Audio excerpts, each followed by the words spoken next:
नमस्कार सज्जनों, स्वागत करता हूं मैं आपके अपने इस YouTube channel teachers educational teaching academy शिक्षक शैक्षिक शिक्षण संस्थान पर, जहां आज हम विश्लेषण और संश्लेषण विधि के माध्यम से प्रच्छा उपागम अर्थात इंक्वायरी अप्रोच का अधिगम करेंगे। प्रच्छा उपागम जो कि शिक्षा जो हमारी शिक्षण विधियों के अंतर्गत अपना महत्वपूर्ण स्थान रखता है, जो एक नवाचारी विधि भी है। प्रच्छा उपागम शिक्षार्थी केंद्रित या बाल केंद्रित विधियों के अंतर्गत आता है, जिसमें शिक्षार्थी की रुचियों, उसकी आवश्यकताओं, उसकी कमियों या उसकी योग्यताओं का पूरा ध्यान रखा जाता है। उसी के अनुसार उसे शिक्षण कार्य करवाया जाता है एवं जो विद्यार्थी है वह सक्रिय रूप से अपनी ज्ञानेंद्रियों का प्रयोग करके सामाजिक वातावरण में सामाजिकता के अनुसार पूंछकर आंकड़ों को एकत्रित करके उसकी खोज करके जो है वो सीखता है, तो इसे हम प्रच्छा उपागम कहते हैं। प्रच्छा उपागम जो है अमूर्त ज्ञान प्रदान करता है, यानी विद्यार्थी जो है आपस में वार्तालाप करके, वाद विवाद करके, बातों को अभिव्यक्त करके, उसकी बातों का सम्मान करके फिर किसी न किसी निष्कर्ष या नियम का प्रतिपादन करते हैं। तो ये एक अमूर्त विषय वस्तु या ज्ञानात्मक या अवबोधात्मक स्तर का उद्देश्य पूर्ण कराता है।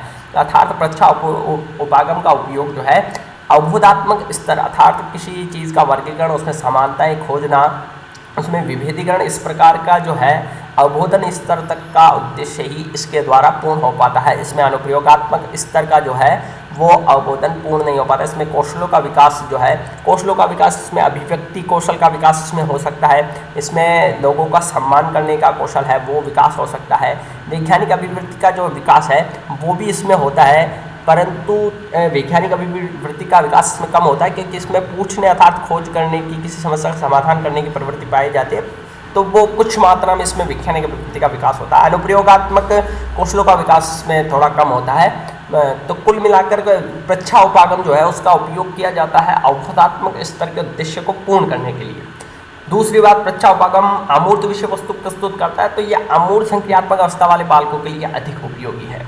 जैसे कि 11 से 15-16 या इससे ऊपर की आयु के जो बालक है, अर्थात उच्च प्राथमिक स्तर से उच्च माध्यमिक स्तर तक के बालकों के लिए अधिक उपयोगी है प्रच्छा उपागम, क्योंकि जो छोटे बालक है, प्राथमिक कक्षाओं के बालक, वो मूर्त वस्तुओं के माध्यम से सीखने में अधिक रुचि लेंगे, उनका संज्ञानात्मक विकास अधिक होगा, परंतु यहाँ वार्तालाप करके वे किसी विषय वस्तु का निष्कर्ष निकालते हैं जो कि उनके लिए उपयोगी नहीं है। अब प्रच्छा उपागम क्या है? प्रच्छा शिक्षण का एक उपागम है। उपागम हम जानते ही हैं, उपागम एक ऐसी क्रिया है या हम जानते हैं कि एक ऐसी प्रक्रिया है जिसके माध्यम से जो है शिक्षण किया जाता है। इसे शिक्षण प्रतिमान के रूप में लिया जाता है। शिक्षण प्रतिमान अर्थात एक मॉडल के रूप में, शिक्षण के एक मॉडल के रूप में इसे लिया गया है। शिक्षण प्रतिमान के रूप में इसका विकास सन 1962 में रिचर्ड सचमैन ने किया।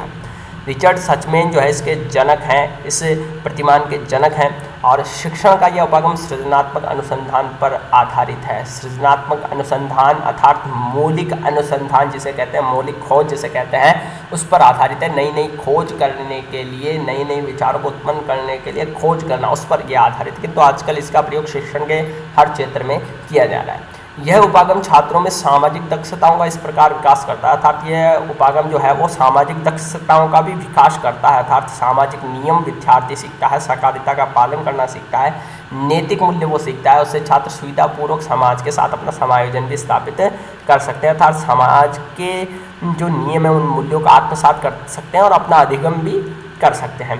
प्रच्छा उपागम की मान्यताएँ क्या है?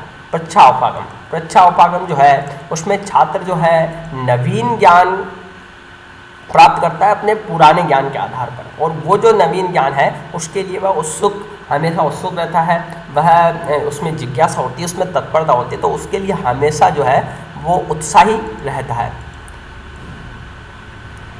उसके पश्चात अधिगम जो है, अधिगम प्रक्रिया में छात्र सहभागिता जो बढ़ती है, अधिगम प्रक्रिया में छात्र की सहभागिता जो बढ़ेगी उस प्रकार अधिगम उतना ही प्रभावी होगा, क्योंकि प्रच्छा उपागम में विद्यार्थी जो होते हैं वो पूछते हैं, एक दूसरे से पूछते हैं, शिक्षक से पूछते हैं, अपने विद्यार्थी अपने सहपाठियों से पूछते हैं, या किसी प्रयोगशाला सहायक से पूछते हैं, या किसी वैज्ञानिक से, किसी अधिक जानकार से पूछते हैं, अपने आसपास के सामाजिक वातावरण में पूछ करके आंकड़ों का संग्रहण करते हैं और उसका विश्लेषण और संश्लेषण विधि के माध्यम से उसका मूल्यांकन करने के पश्चात उसका निष्कर्ष निकालते हैं। तो जितनी सहभागिता बढ़ेगी, जितने विचारों का आदान प्रदान होगा, जितने वे विचारों का सम्मान करेंगे, जितना विश्लेषण संश्लेषण करेंगे, अभिव्यक्त अपने विचारों को करेंगे, तो उतना ही अधिगम जो है प्रभावी होगा। इसलिए वो क्या करेंगे, छात्र नवीन ज्ञान को प्रभावित करने के लिए उत्सुक होंगे। तो सबसे बड़ी इसमें सहभागिता जितनी अधिक होगी उतना ही अधिगम प्रभावी होगा। स्वतंत्र परीक्षा के अवसर प्रदान करने से अधिगम परिस्थितियों और सकारात्मक प्रभाव पड़ता है। हम जानते हैं इसमें स्वतंत्र परीक्षा होती है, विद्यार्थी जो स्वतंत्र रूप से पूछ सकता है, अपनी रुचियों, अपनी आवश्यकताओं, योग्यताओं के अनुसार पूछ सकता है और सभी विद्यार्थी अपनी अभिव्यक्ति क्षमता का उपयोग भी कर सकते हैं, कौशलों का विकास अपना कर सकते हैं और वह स्वतंत्रतापूर्वक अपना जवाब दे सकते हैं।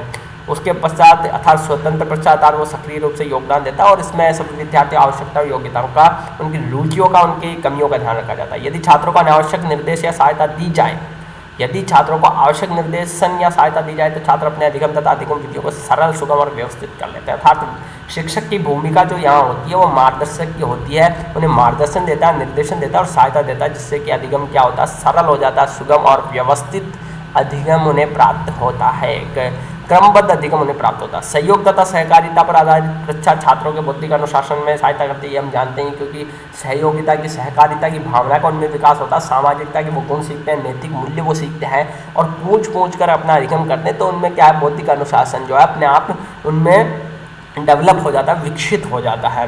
परीक्षा उपागम जो है उसमें उसका मूल उद्देश्य जो है वो छात्रों में सकारात्मक कौशलों का विकास करना, जिसमें अभिव्यक्ति कौशल है, दूसरों के विचारों का सम्मान करने का कौशल है और सामाजिकता के विभिन्न कौशल है, सहकारिता के नैतिक मूल्यों की जो कौशल है उनका विकास करना, अर्थात कौशलात्मक जो मूल्य है उसका विकास करना इसका मुख्य उद्देश्य। कौशलात्मक उद्देश्य जो इससे पूर्ण हो जाते हैं, तो कौशलात्मक उद्देश्य पूर्ण करने के लिए परीक्षा उपागम का अत्यधिक उपयोग किया जाता है।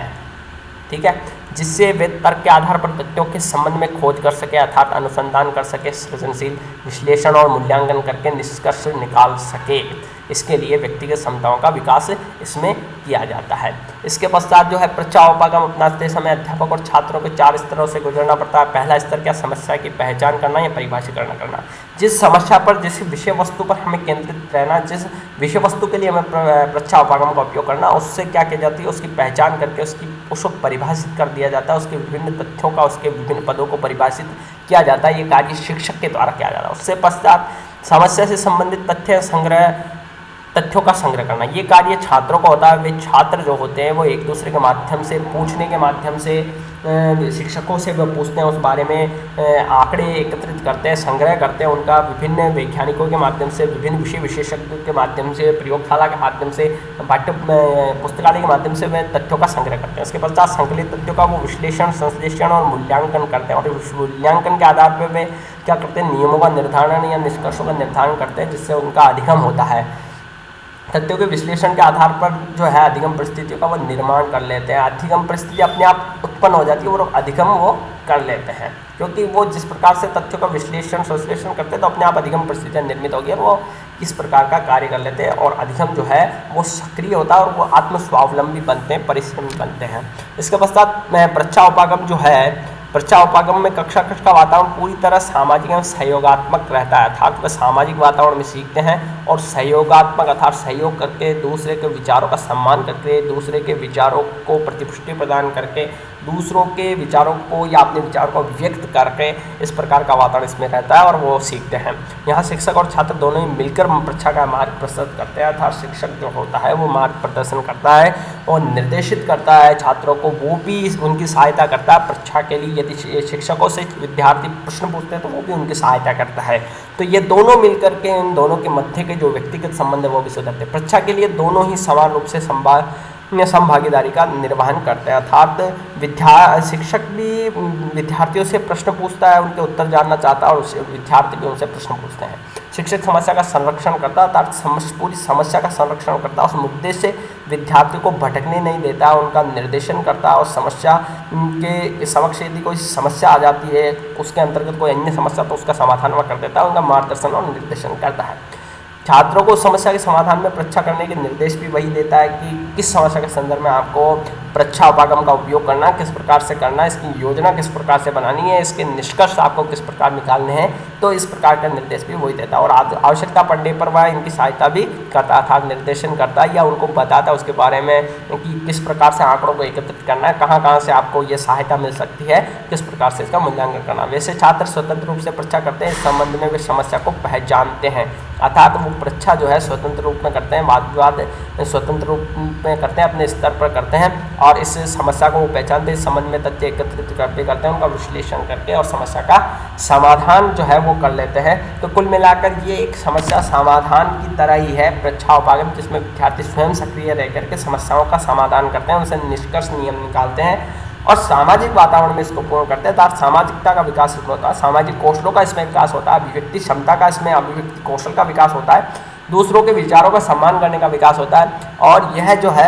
अमूर्त संक्रियात्मक अवस्था अर्थात उच्च प्राथमिक स्तर से उच्च माध्यमिक स्तर तक के विद्यार्थियों के लिए अधिक उपयोगी है तथा यह कौशलात्मक उद्देश्यों को पूर्ण करने में अधिक सहायक है। इसे हम कहते हैं परीक्षा उपागम और इस प्रकार से परीक्षा उपागम पूर्ण होता है।